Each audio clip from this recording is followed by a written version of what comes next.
Train চালকের তৎপরতাতে বাঁচল হাতির প্রাণ। অবশ্যই এই ছবি ধরা পড়েছে চাপারামারি জঙ্গলের রেল লাইনে পারাপার করছিল একটি হাতি এবং দেখা মাত্রই ট্রেন চালক ট্রেন থামিয়ে দেন। তারপরেই তার তৎপরতার কারণে আজকে হাতির প্রাণ বেঁচে যায়। কি রয়েছে বিস্তারিত বিষয়টা জানবো, আমাদের সঙ্গে যুক্ত হয়ে গেছে প্রতিনিধি টুপাই হোর। টুপাই, কি জানতে পারছো? দেখো, এটা আমরা জানি হেলিকপ্টারটা আসাম থেকে আলিপুরদুয়ার হয়ে নিউ জলপাইগুড়ি অব্দি আসে। তার মাঝখানে পড়ে যায় চাপড়ামারি অভয়ারণ্য, চাপড়ামারি ওয়াইল্ড লাইফ স্যাংচুয়ারি বলে এটাকে, যেখানে হাতির উপস্থিতি প্রায় দিনই ঘটে।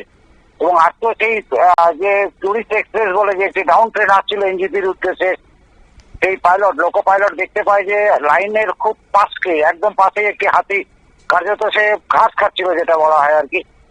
ঘাস খাচ্ছে, সেই জন্য সে কিন্তু দ্রুততার সাথে গাড়ি একদমই থামিয়ে দেয় এবং প্রায় 20 মিনিট কিন্তু গাড়ি সেখানে দাঁড়িয়ে থাকে।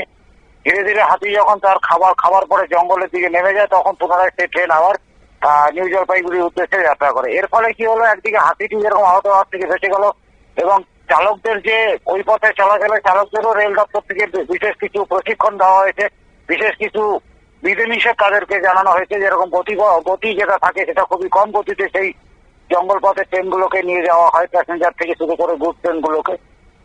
সবকিছু মিলিয়ে আজকে যে ঘটনাটা ঘটেছে তাতে দুই চালক যে লোকো পাইলট হয়েছিল সেই ট্রেনে, তাদের প্রশংসা করছে নেটিজেনরা। ধন্যবাদ। আপনারা শুনলেন, অর্থাৎ এই ঘটনার পর একদিকে রেল কর্তৃপক্ষ সেই এলাকায় ট্রেনের গতি কমিয়ে দেওয়ার কথা বলেছেন এবং পাশাপাশি বনকর্মী এছাড়াও স্টেশনের কর্মীরা হাতি চলাচলের উপর কিন্তু বিশেষ নজর রাখছে। নিয়ে নিচ্ছে ছোট্ট একটি বিজ্ঞাপন বিরতির সঙ্গে থাকুন।